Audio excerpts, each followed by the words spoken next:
Sige dong. Jai Hagra Memilih Sarni. BPF Derhagan.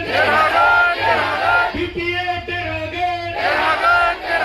Jai BPF ni. Jai Hagra Memilih Sarni. Jai Panira Brahmani. Jai Panira Brahmani. बहुत गरमलाय आं थेखांगासिनो मोजां जादों सा मोनलोङाखैबाबो सिटावदों नङा होमबा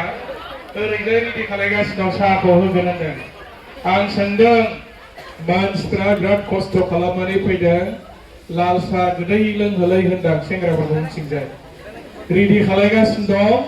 दा नोंनि लेक्चार जोबबानो होनोसै होनबाय साहाखौ मोनलोंगोन जायखिजाया सरकार दं नालाय गोदो सरकार गैयैयाव प्लास्टिकनि गिलासाव मेरला लाल साहा लोंनानै मिटिं खालामबोबाय जों सान हर बिराद खस्थ' खालामबोबाय प्राइमारिनि लिडारफ्राबो खस्थ' खालामबाय नङा होमबा ब्लकनि प्राइमारिनि गभर्नमेन्टनि इउथनि बयबो खस्थ' खालामबाय बयनिबो खस्थ' खालामनायनि थाखायनो दिनै बिपिएफआ बिटिसिआव सरकार खुंनो मोनबाय 28 जन देरहागोन रावबो सानफेराखैमोनलै बिपिएफखौ एकबारैनो 28 जन एमसिएलए देरहादों आरो बेयो मात्र रायजो राजानि अननायाव भटखौ रावबो ओरैनो होआ माबा मोनसे आसा खालामो मानसिफ्रा जे आं भट होदों बेनि बिनिमयाव आंनि गामिनि दालाङा जाथों आंनि खालबारा जाथों स्कुला मोजाङै जाथों बे ओनसोलाव मोजां मोनसे हस्पिटाल जाथों गथ' गथायफ्रा साख्रि बाख्रि मोनथों दुखिया मानसिफ्रा आईपीएस मोननो हाथों सेल्फ हेल्पआ माबा मोनसे सरकारनिफ्राय आसनि मोननो हाथों माबा मोनसे मोजां गोसोआव हाग्रामा सारा बुंगासिनो दङ जोङो रायजो राजाफोरखौ अनसायनांगोन आरो नोंसिनाथ' एमसिएलए बिराद मोजांखा रायलायबाय थाखायो दैलि फनाव सानफ्रामबो जगाजग जायो आं उदालगुरियाव मिटिं गाबाबो खबर लाहरखायो गसाइगाव मिटिं गाहैबाबो खबर लाहरखायो दा नोंथांमोना बाव फैनानै ओरैबायदि मोनफैबाया जे आरो इउपिपिएलआ जोलैनोबो थानाय नङालालै आमटेकानि सीमा ओनसोलाव गैला इउपिपिएल दाख्लै आं बाक्सायाव हर थाहैदों साननै बाक्सानि गभर्नमेन्टनि प्रेसिडेन्टआनो नै दाख्लै बावै जोंनाव जइन जाफैबाय दा फैलाजों बै माबाजोंल' फै राकेश रावबो इउपिपिएल गैला जेराव माने बिपिएफआ मिटिं लादों ग्रोम ग्रोम खासै मिटिंफ्रा ओरैबायदि मिनि खुसि रायजोफ्रा आं रायजोफोरखौ बुंदों जेराव सरकार दङ बेजों थाफा दा सरकारा सोरनि बिपिएफनि नङा होमबा हाग्रामा महिलारि सारनि सरकार नांगोल पार्टीनि सरकार पिसिडिसिआ जोंनि चेयारमेनफोरा जोंनि टिएलसिसिआ जोंनि लामा होनांगौबा बिपिएफआसो होगोन दालां होनांगौबा बिपिएफआसो होगोन आईपीएस होनांगौबा बिपिएफआसो होगोन सोरनोबा माने माबा मोनसे सहाय होनांगौ जोंहा सरकार दं हिसाबै जोंसो होगोन इउपिपिएलआ मा होनो ओंखायनो आं रायजोफोरखौ बयखौबो खावलायदों दिनैनि तारिखआव सोरबा जुदि भुल जानानै इउपिपिएलआव थांसनदोंबा गोख्रै फैदो सप्ता खनसेल'सै ट्रेक गैला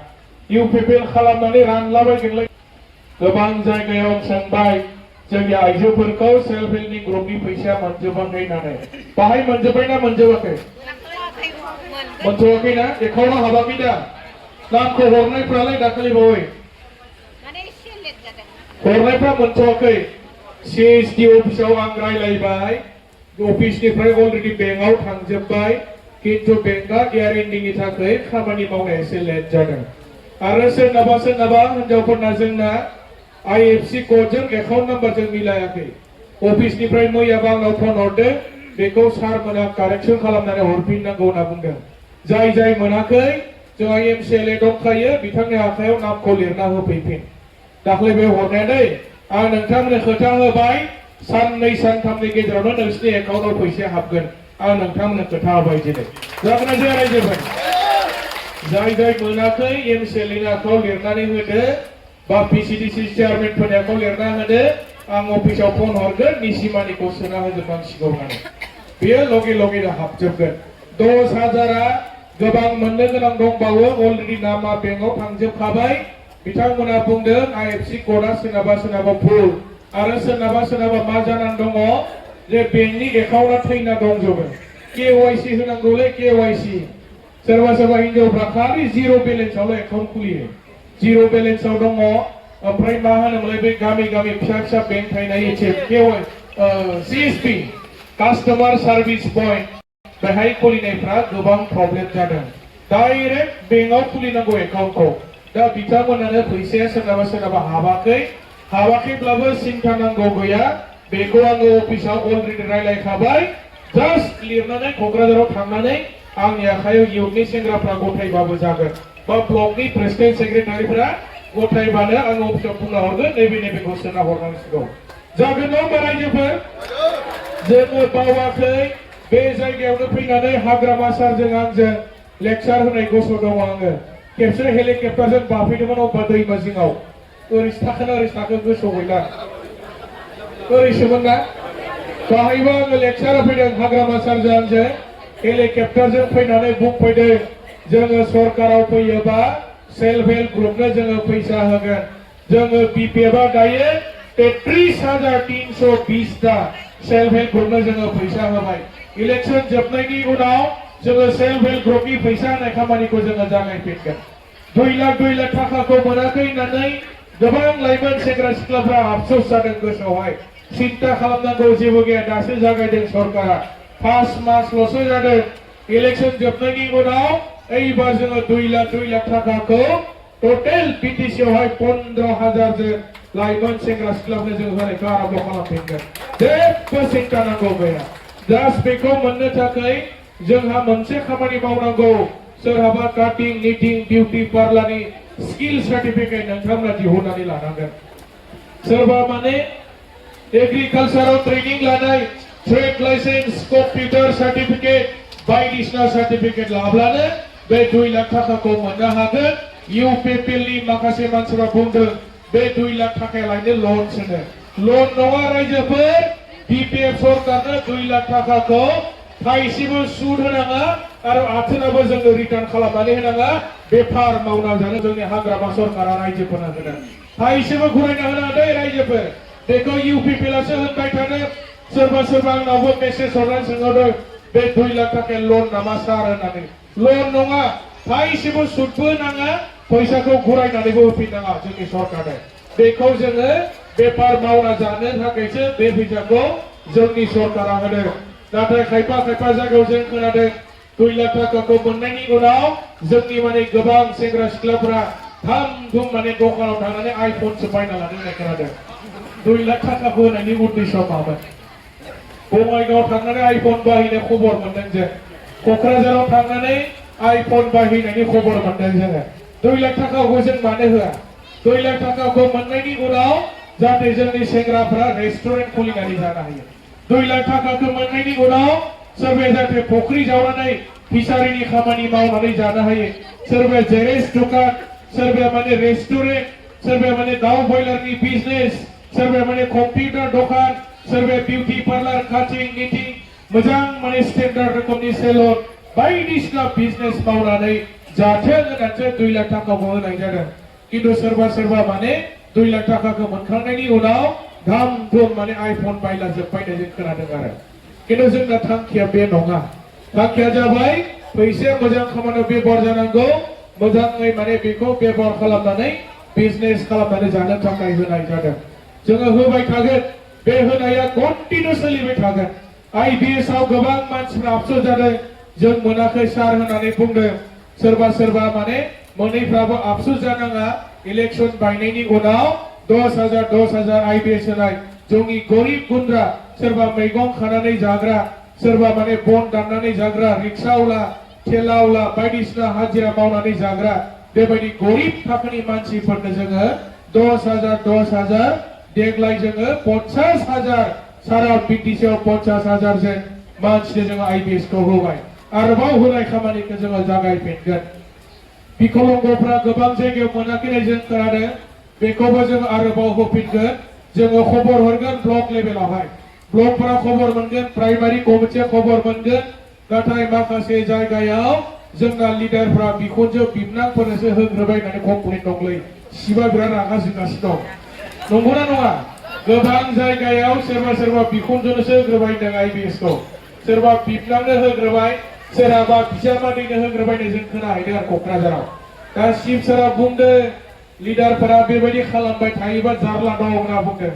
मानोना रायजोआसो जोंखौ अननानै देरहाहोदों रायजोआसो जोंखौ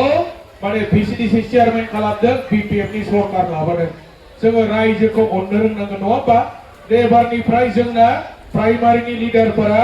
बे जोङो गोजौनिफ्राय फर्म हरोबा गासिबो रायजोफोरनो खुला खुलि खोन्थानांगोन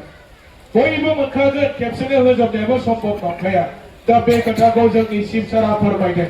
रायजोफ्रा एसे धैर्य हमनांगोन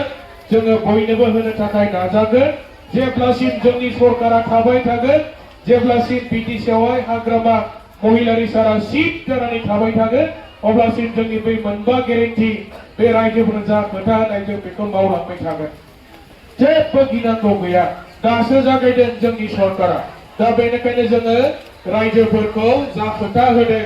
जोङो BPF जों बेखौ मालाबाबो बावनानै थांनाय नङा दा बिनि उनाव जोङो बुंनाय लेखा हाग्रामा सारा आरोबाव मोनसे खोथा जोंखौ दाजाबदेरनो होदों लेक्साराव बे जाहैबाय देग्लाय 2026 सनाव जायफोर मेट्रिक आरो हायर सेकेन्डारि परीक्षा लिरबाय रिजाल्टआ होथ'वाखै रिजाल्ट होसिगोन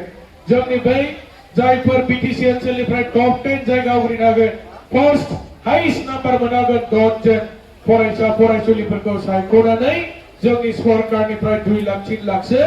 फैसा होनानै बिसोरखौ सरकारि भाबै बरायनो थांखि लाबाय आरो जों बेखौ बरायखासिगोन मेट्रिक पास जानाय मानसिफोरखौ बरायनांगोन ना रायजोफोर बरायनांगोन नङा होमबा 2 लाख 3 लाखसो फैसा होनानै जोङो बै टप 10 मोननाय स्टुडेन्टफोरखौ जोङो बरायनो नागिरदों BPF सरकारि भाबै जोङो बेखौ बरायगोन जाहाथे जोंनि स्टुडेन्टफ्रा मोजां कलेजाव एडमिशन मोननो हायो मोजां लेखा फरायनो हाथों जोंनि स्टुडेन्टफ्रा बेबायदि जोंनि BPF सरकारा बेखौ थांखि लाबाय जायफोर MA पास खालामखांनानै PhD डक्टरेट डिग्री खालामगोन बिथांमोननोबो स्कलारशिप होनाय जागोन बेखौ दाख्लैबावैसोबा मोनायाव जोंखौ लिंहरनानै बे खोथाखौ सावरायबाय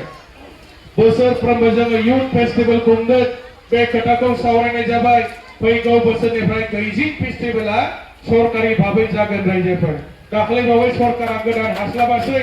सिबा होनदों फैगौ बोसोरनिफ्रायसो हासिगोनलै बेखौ होननानै बुंदों जोंनि चिफ सारा दा बेनिखायनो BPF फैनायनि उनाव सरकार जानायनि उनाव जोंहा माने गोबां पावारफोरा दायो BTCआव फैफिनबाय गोदो EMफोरा नैबे प्रमद बर' सरकारनि समाव रेड लाइट गारि मोनलामोन पुलिस गारि मोनलामोन एस्कर्ट गारि मोनलामोन एस्कर्ट गारिखौ गोसो जाब्लानो लानो हाया दा BPF सरकाराव फैग्रोमोना जोंनि EMफ्रा बै लाल बाथि जोंनाय गारि लानो मोनबाय बेखौ गोसोबानो लानो हाया सरकारनि मोनसे नियम दङ बेखौ लानाय माने नोंहा